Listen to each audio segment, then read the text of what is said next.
Coming up, we got to talk about it, y'all. The USA basketball 2020-24 Olympic basketball team is just getting underway. But my question is, did they get it right or is Master up to his old tricks again? Let's talk about it.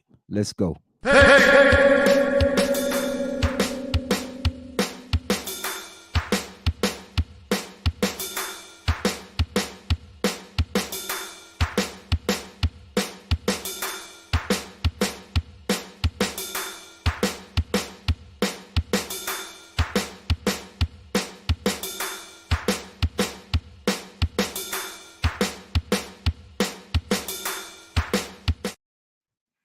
What's up, y'all? Welcome in to another edition of the replay.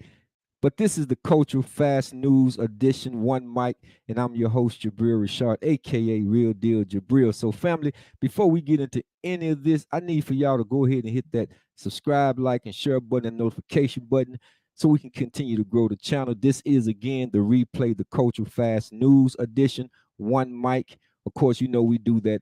The replay sports culture show that we do on Tuesdays. Starting Tuesdays anyway. Tuesday, 8:30 p.m. Central Time with my guy Daryl D.A. Alexander Great and Tim Action Jackson from Nebraska. So we do that on Tuesday. We're going to go ahead and segue to Tuesday. We were doing them on Mondays because we know that football season is right around the corner and we do have Monday night football. So, family, let's get into this thing right quick because we've been talking about this, the USA basketball team, the 2024 Olympic basketball team that's been assimilated. And I just had the question. I know many of you probably have already read the news, seen the news, heard the news, or however you get your news, you know, with the new addition, if you will, of Derek White of the Boston Celtics, who has come in to take the place of Kawhi Leonard, who suffered, he had previous injuries and stuff, I think, to his knees and whatnot. And so he couldn't go any further. So they decided to go ahead and get Derek White and bring him in. But there's controversy, man. There's some controversy arising that's brewing, as well as it should be. Because again, there's something mighty strange about this whole situation when you got a player like a Jaylen Brown, who is the Eastern Conference MVP player, and not only is he the Eastern Conference MVP player, but he got the MVP in the NBA Finals as they beat out my beloved Dallas Mavericks a few weeks ago. But they didn't put Jaylen Brown on the Olympic team. So the question again is, I want to know, just simple, was Jaylen Brown, along with the great Kyrie Irving, were they snubbed? Or is Master up to his old tricks again? And I like to kind of think it's the latter because, as I share with someone, we're making this thing too difficult, way too difficult. We're making it difficult because the simple fact is that it's already out there. If you can make the connection, because why else would they leave off Jaylen Brown, your reigning MVP of the NBA Finals, and then a guy like Kyrie Irving. Kyrie, of course, a few months ago had already found out he wasn't going to be on the Olympic team, and he's been on there before, back in 2016. We'll get to that in just a second. But he was just saying, took the high road and said that he wasn't the right fit, whatever that means. Whatever that means. I don't know if he was throwing subliminal messages or what have you, but he stated that he wasn't the right fit. Well, we're going to get into that in just a second, because if he's not the right fit, I wants to know really what is the right fit when you leave off a Kyrie Irving and a Jaylen Brown. This is crazy to me, but we got a little bit of history because this is not nothing new. Let's be honest. Let's be honest about this. This is not anything new. When you leave off these two individuals right there, there it is. I put it up there. They got Nike in the background, and it was said by Derek White that it was a Nike thing, the reason why they think Jaylen Brown was left off. But I'm simply asking the question, Nike snubs Muslims because that's the common denominator. Kyrie Irving and Jaylen Brown are Muslims. They are NBA players. And if you Google the history of Muslims being on the Olympic team, you're hard pressed to find anything. Not Kareem Abdul-Jabbar. You can't say that because again, he came in the league as Lou Alcindor. And you can't even say Kyrie Irving back in 2016 because Kyrie Irving hadn't taken his what we call his declaration of faith, which is called Shahada. He hadn't taken the Shahada. He wasn't a Muslim consciously back in 2016. So this thing is much, much bigger than what meets the eye because there's no real reason why Jaylen Brown should be left off of this team as well as Kyrie Irving. But let's just say if that was the case, you want to give somebody like a Drew Holiday an opportunity or a Devin Booker an opportunity. Because right now, I think many basketball savants know that Kyrie is supposed to be on that team. Again, the same way Isaiah Thomas was left off the 1984, actually the Dream Team. Because I think in 1980, that's the year they boycotted. So Isaiah Thomas wasn't able to participate in the Olympics that year. But nevertheless, I mean, he wasn't. That's when they were still taking college players, of course, in 1984. So he wasn't able to attend. And of course, 1988. It wasn't until 1992 when Isaiah Thomas had an opportunity to be on the Dream Team. And of course, many of us already know it was a lot said that, Michael Jordan didn't want him on the team and whatnot.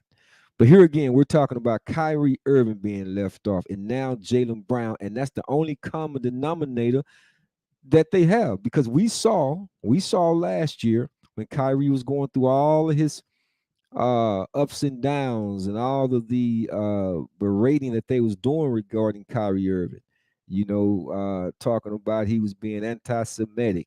And of course, Jaylen Brown being the president of the Basketball Players Association and his Muslim brother came to his rescue as well as he should. But again, grudges, you see, grudges. They never seem to go away. And those who are the power that be, they are always lurking in the dark. They're always lurking in the dark, sitting behind the silhouette, pulling all the strings. But before we go a little bit deep in that, I'm going to make the connection, show you a little bit of the history of the United States as it relates to those who so-called step outside of their jurisdiction or buck the system, if you will. And I'm going to start with a very good friend of mine, a brother of mine who took a stand. He took a stand, and this is what happened to him when they actually blackballed him out of the league. Check this out. Documentary Stand tells the story of how Abdul Rauf, against all odds, made it to the NBA just to have his career come crashing down after converting to Islam and taking a stand against racism. One of the greatest players in the history of the NBA was cheated out of his career. Why did you decide to stop standing for the national anthem? I became a Muslim and I began to read more than I've ever read before. But as I'm reading, whether it's foreign policy, domestic policy, I'm seeing America's hand in so much corruption. And then I'm looking also at the history of this nation, slavery and Jim Crow and segregation, right? I can't reconcile standing up for this symbol, right? I just can't. The reaction in 1996 was swift and violent. Abdul Rauf was suspended by then NBA Commissioner David Stern. He also received death threats, and the dream home he was building for his family in Mississippi burned to the ground by the Ku Klux Klan. What did you think that the reaction would be? I wasn't surprised that was the reaction. Why? Because history has shown, in particular when young or African-American athletes, entertainers, whoever, step outside of the athletic box and speak on something else, you're condemned. Abdul Rauf was traded the next season. His playing time diminished. And with teams unwilling to sign him, the once promising superstar was out of the NBA at the peak of his career. Do you think that your stance ended up costing you your career? Of course I do.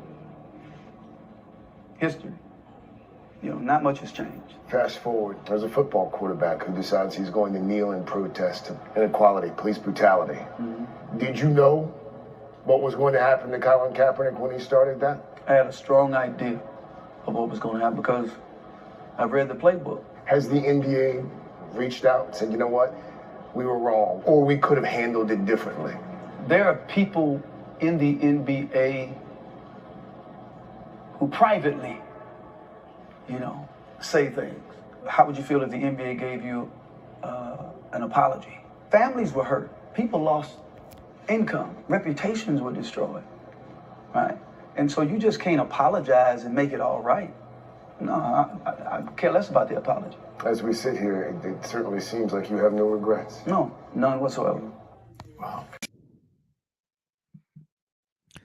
Mahmoud Abdul Rauf, one of the most nicest human beings that God has ever created. Very humble brother.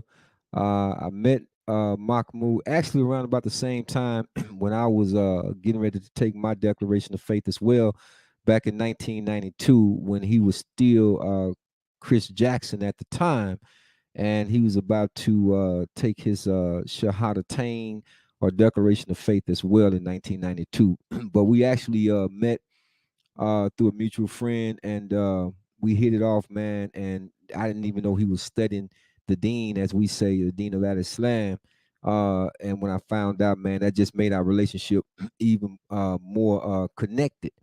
But I've been around the brother even back then when he was going through all of that, all because he was standing up for the social injustices that was going on. And when he did that, of course, they blackballed him. Now, many of you may not even know or be aware that most commissioners of any major league sports have been of the Jewish faith. Yes, Commissioner David Stern, the one that really blackballed him. You hear stories about Commissioner David Stern, and they talk about how he grew the league, but don't understand the methods that he used to grow the league and all of the so-called rules that was put into place to really limit a lot of the African American players, specifically African American players. I know that the NBA is more dominated by African American players, but I'm just simply saying there was a different type of set of rules, and I don't have time on the program to go through a lot of the things that I've read over the years regarding the history of the NBA. We understand that they made maybe some better strides than other major league sports, but at the same time, man, I'm talking about when it comes to power and money and notoriety, or who gets the credit. They don't want to turn that over. Just ask Craig Hodges when he was with the Chicago Bulls. You understand how he was just erroneously kicked out of the league because he took a stand, right? And he happened to be Muslim. You think about Phil Jackson. I told somebody this years ago. They thought it was just about, him and Jerry Krause was no longer getting along. I said, no, you gotta understand. Phil Jackson was a Zen master, so to speak, and he was talking about how his methodology was the reason behind the Chicago Bulls winning those championships. Well, Jerry Krause happened to be Jewish. Jerry Randolph happens to be Jewish. So you gotta understand the pieces that's on the chessboard and how they're being moved, in this situation. So when they just make it about basketball with a Jaylen Brown or a Kyrie Irving, they're not seeing the big picture. You understand? Again, Jaylen Brown, he came to the rescue of Kyrie Irving last year, and they hadn't forgot about that. They haven't forgot about that. And again, if you understand the old Willie Lynch 1712 letter, when they talk about, sow dissension between the darker and the light, I just kind of find it ironically that they would go get Derry White, being a little shade. And I know this may sound crazy to a lot of y'all, but I'm just saying how they do it in a lot of ways to make it. They don't make it try to make it seem like it's not that obvious. Let me put it like that. They try to really minimize it. But I'm saying this is what causes rift. This is what causes dissension. They sow dissensions amongst teammates as well as the league, but you got to be wise to it.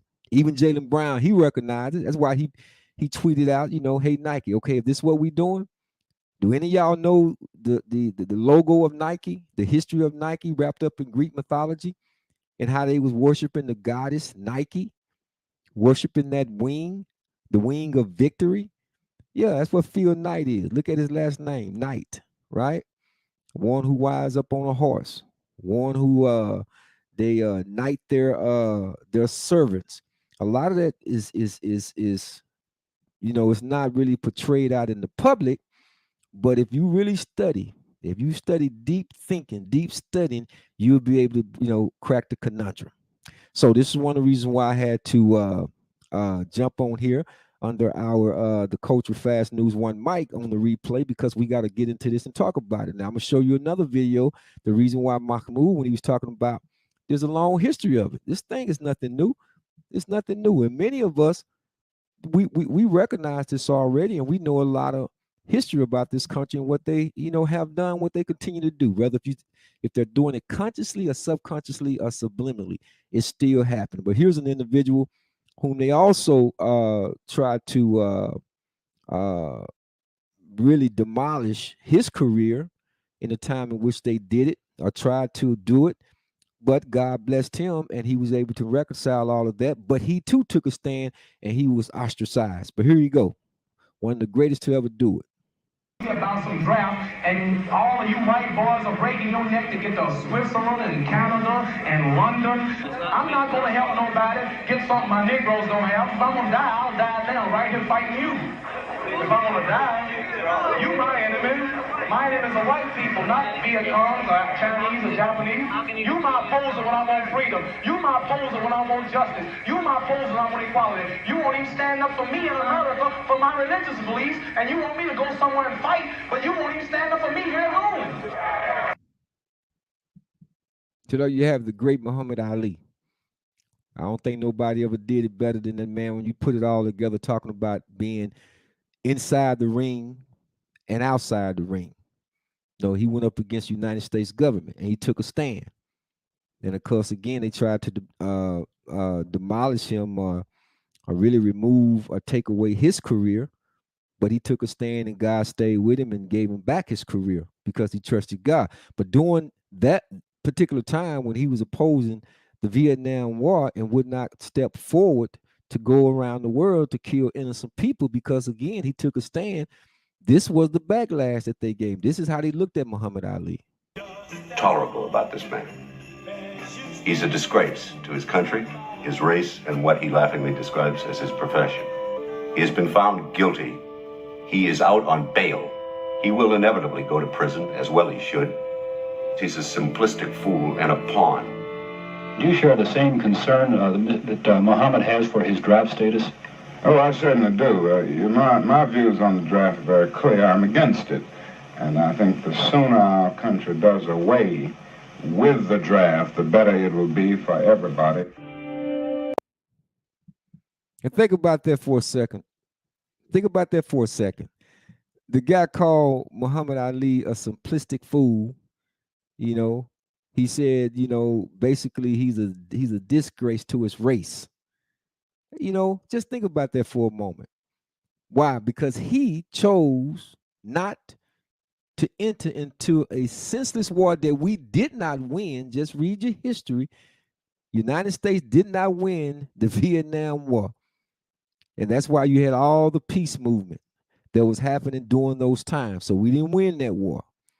But here you have an individual who was standing up for his own rights, because as he said, he wasn't going around the country, around the world, killing innocent people on their behalf. He wasn't going to do that, because when he needed his own freedoms, his own rights, he stated that you was my opposer, not the Viet Congs. He said you were my opposers when I needed rights and I needed freedoms, when I needed someone to speak up for my so-called democracy. This is what Ali said. And I stand with him 1,000% during those times. If African-American people was able to enjoy the freedoms, and we had a balanced society, and we was able to obtain some of the things that we desired as far as our life, liberty, and pursuit of happiness, absolutely. Absolutely, I will protect those freedoms and do what I have to do to protect those freedoms for my family. But that was not the case. And it had not been the case for so many years. But again, that's why I asked the question again. Was Jaylen Brown and Kyrie Irving snubbed, or is master up to his old tricks again. You know, you go plug in a Derek White. Derek White know he himself have said that. I think, it should be an outcry for Jaylen Brown not to be on the team. The same way I felt it should have been an outcry for Isaiah Thomas not being on that team. Yes, absolutely. And I do believe that the common denominator, again, is Kyrie Irving being Muslim. As you can see, him making his prayers. And then you have pilgrimage to Mecca as her performs Jaylen Umrah. Brown going to Mecca. Boston Celtics star Jaylen Brown, accompanied by former teammate Taco Fall, performed the Umrah pilgrimage in Mecca, Saudi Arabia. Brown, who converted to Islam in 2021, was seen engaging in the act of worship in front of the Kaaba. He has previously expressed how the practices of Islam, particularly Ramadan, have had a profound impact on his life, stating that some things are indeed bigger than basketball. Some things are indeed bigger than basketball. It is. Like protecting those freedoms and those the humanitarian work, or the opportunity to be a philanthropist, or those who fight for those equal rights, or those who strive to become egalitarians. I mean, the way they attacked Kyrie Irving a year ago, the way they just attacked this young brother after he just repurposed or reposted something, and then tried to get him to bow down to a certain amount of rules that they stated that if he did not do, then he wouldn't, he was still suspended indefinitely. And I think it's very sad. It's very sad on all levels because we have so much power.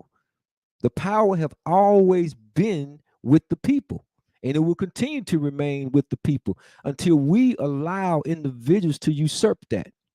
When we allow individuals to take that away, because as God says, if God gave it, then a coward can't save it.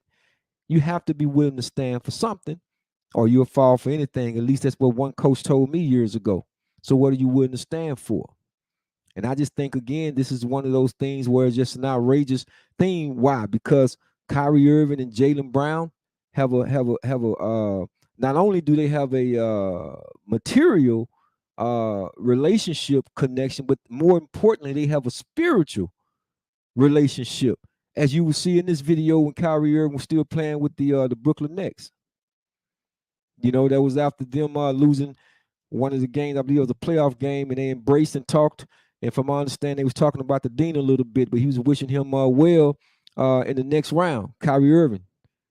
So again, you have a problem with that, and I don't understand why. Why does it have to be a situation because you think that it's going to ruin your commercial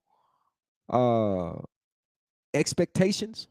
Is that the reason why? Do you not think that you're going to not benefit by having a Kyrie Irving on the basketball team or a Jaylen Brown on the basketball team? Because do understand that we're not talking about the domestic game that was played here in the United States. This is on a world platform now. We're talking about the world.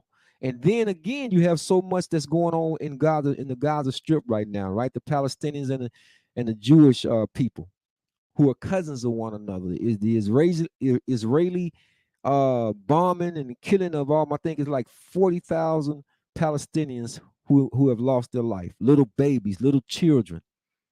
You understand? And of course, you got some things on the Palestinian side with Hamas. But at the same time, you're comparing rocks, people throwing rocks compared to people having guns that the United States is funding Israel with. So I believe it's a little bit of both. It's a little bit of the United States. Maybe they're a little afraid as well with the Olympics being such a big money maker. If you only understood who really runs the IMF, the International Money Fund, you understand? When you understand who really is controlling the revenue of the Olympics and all of that, That's another way you got to look at it. So are they afraid that someone from overseas is going to come up to Kyrie Irving or come up to a Jaylen Brown and hold the microphone and say, hey, what are your thoughts about the situation going over in the Gaza Strip? See, that's America. They don't want the political aspect of it. I see it clearly of what's happening.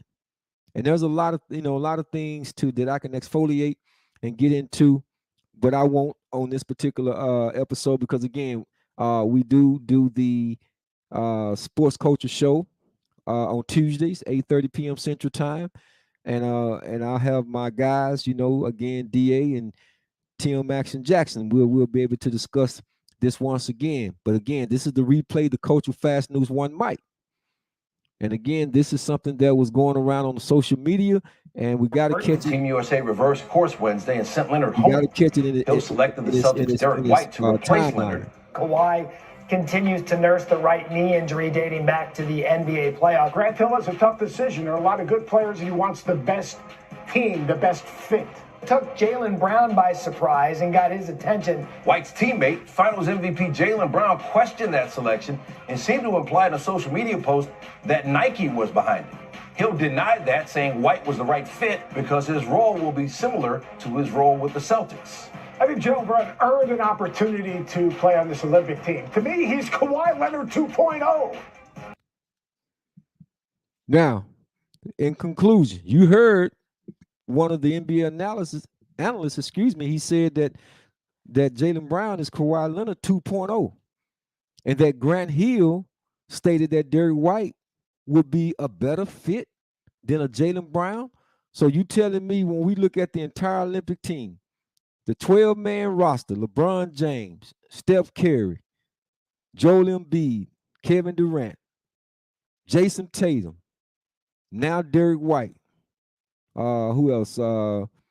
Holiday, Drew Holiday, Anthony Davis, Anthony Edwards, of course, Bama, I can't pronounce his last name, Adebayo, and Tyrese Halliburton. So you're telling me that Jaylen Brown does not fit, even if you're only just looking at the guard play with Tyrese Halliburton? Or are you trying to convince me that Jaylen Brown, one of the best two-way players in the NBA, that he's not a fit, using Grant Hill's word, a fit for the 2024 USA Olympic basketball team? Is that what you're telling me? I'm not buying it. Even if you put it on discount, I'm not going to buy it. I'm just not going to buy it. So again, the common denominator between Jaylen Brown and Kyrie Irving are both of them are Muslims. That's just what it is. We understand the powers that be, the money that's involved, the politicking that's involved, a little bit of Zionism that's inside of this whole scope too. And they're just making them, they're snubbing them because they, again, they got on the wrong side of those who control the money, the international banking cartel. That's exactly what it is. So I spoke my piece on it because I heard the Stephen A's of the world and all the other pundits, the people speaking on it, and I felt compelled to come on here and talk about it too. So guys, I want to thank you all for joining me on another edition of the Replay, the Culture Fast News Show, One Mic. I'm your host, Jabril Rashad. Again, please don't forget, what I need for you to do is to hit that subscribe, like, and share and notification button as we continue to grow the channel. And I appreciate y'all coming on. And we're going to get back to this thing on Tuesday evening, 8:30 p.m. Central Time. So until then, be blessed. Have a wonderful weekend. And we're going to see you soon. Peace out. One love.